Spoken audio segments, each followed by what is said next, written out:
海賊王になる男だ。 Apa kabar nakama kapten semuanya? Mudah-mudahan kalian semua dalam keadaan sehat dan juga bersemangat tentunya. Manga One Piece chapter 1059 dikabarkan akan libur di minggu ini. Namun jika kita mengacu pada chapter yang lalu, dipastikan pada chapter 1059 mendatang akan membahas suatu hal yang lebih mengejutkan lagi. Di chapter sebelumnya, kita telah dikejutkan dengan diungkapnya bounty terbaru dari seluruh kru bajak laut topi jerami yang sekaligus menobatkan mereka menjadi 9 komandan dari armada besar Yonko Luffy, si topi jerami.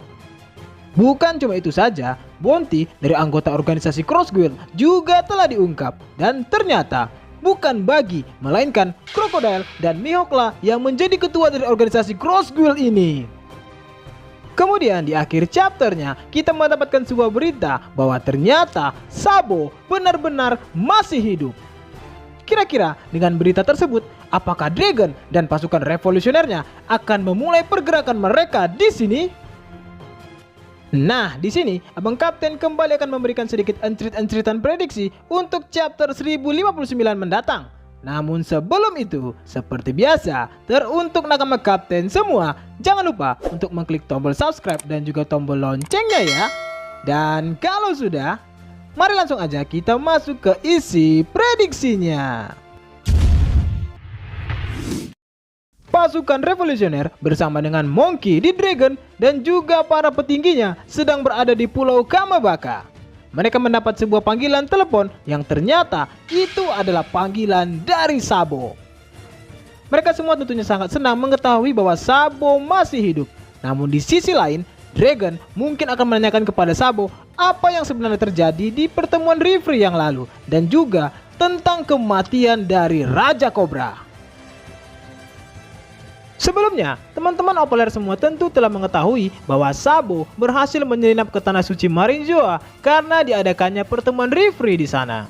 Tujuan utama dari Sabo dan beberapa pasukan revolusioner lainnya masuk ke tanah Marinjoa itu adalah untuk membebaskan rekan seperjuangan mereka di pasukan revolusioner, yaitu Bartolomeo Kuma.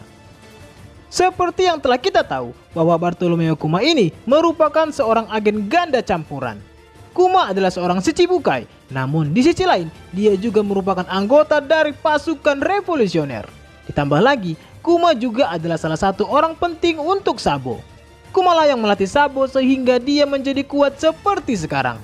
Maka sangat wajar jika Sabo tidak terima saat melihat Kuma dijadikan budak oleh para Tenryubito.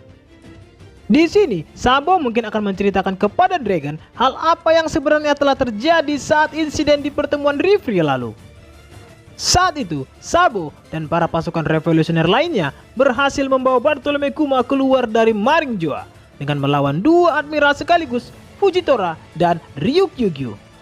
Lalu, mengenai Raja Cobra dan Nefertari Vivi kemungkinan akan diungkapkan oleh Sabo dalam chapter ini. Ada beberapa spekulasi tentang insiden yang terjadi pada Raja Cobra dan juga Vivi ini. Yang pertama, kemungkinan Sabo akan mengatakan bahwa Raja Cobra sebenarnya masih hidup, namun dia sedang mengalami luka cukup parah sekarang. Raja Cobra dan juga Putri Vivi saat ini berada di tempat yang aman bersama dengan Sabo. Sabo juga akan menceritakan tentang penyerangan yang dilakukan oleh pihak pemerintah dunia kepada Raja Cobra yang membuatnya mendapatkan luka yang cukup parah itu. Lalu Sabo muncul dan berhasil membawa Raja Cobra dan Putri Vivi kabur bersamanya. Kemudian spekulasi yang kedua menyebutkan bahwa Sabo berhasil menyelamatkan Nefertari Vivi pergi dari tanah suci Marinjoa. Dan di saat yang bersamaan, Raja Nefertari Cobra dikabarkan telah tewas terbunuh. Di sini, Sabo akan menjelaskan bahwa sebenarnya bukan dialah yang membunuh Raja Cobra, melainkan adalah salah satu agen dari CP0. Namun, dari insiden itu, pihak pemerintah dunia telah mengkambing hitamkan Sabo atas kematian Raja Cobra ini untuk menutupi kebusukan mereka. Tewasnya Raja Cobra ini kemungkinan memiliki kaitan dengan batu poneglyph yang ada di kerajaan Alabasta. Im Sama bersama dengan para Gorosei akan melakukan berbagai cara untuk menutupi informasi apapun tentang Poneglyph agar semua hal yang berkaitan dengan abad kekosongan tidak tersebar ke seluruh dunia. Fakta inilah yang nantinya akan memicu kemarahan dari sang revolusioner Monkey D. Dragon. Dragon dan pasukannya kemungkinan telah mempersiapkan pergerakan mereka untuk memburu para Gorosei, bahkan mungkin juga Im Sama itu sendiri. Pasukan revolusioner sudah pasti akan membunyikan genderang perang mereka kepada pihak pemerintah dunia. Cepat atau lambat, Dragon sendirilah yang akan turun tangan langsung untuk mengatasi ini semua. Dan tidak lama lagi kita akan melihat sendiri betapa brutalnya kekuatan dari sang revolusioner Monkey D. Dragon.